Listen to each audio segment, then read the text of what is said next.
有外国媒体指出，讲黎巴嫩爆炸事件的 BB 扣是台湾的跟阿波罗公司生产制作的，也毋过这间公司的董事长柯清光出面解释讲，这款 AR924的 BB 扣毋是因公司直接生产的，是授权予欧洲的工厂挂牌生产。今仔早起，咱国警方冒去这间公司调查。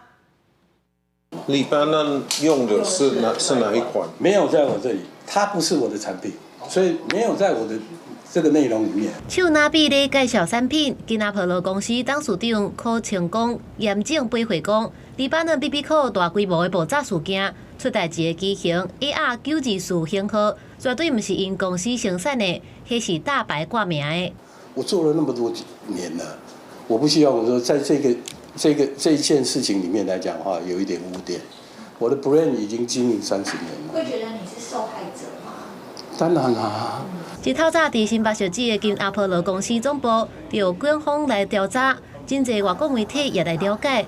柯清光表示，家己嘛是受害者，因为这是和欧洲经销商签约，授权予因许可制作了后生产，不过产线完全无伫台湾，无排除跨海提过。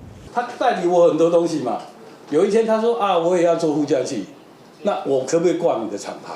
那我想说你都有跟我买其他的产品，那你自己设计，那我就卖你厂牌，就是这样子而已啊。这款爆炸的 BB 扣被告打今的2年，柯清光声称讲，出代志的代理商伫台湾也有办事处，去甲伊一透早就打电话去骂人。经济部调查讲，2022年到2024年8月，这间公司出口26万套的 BB 扣。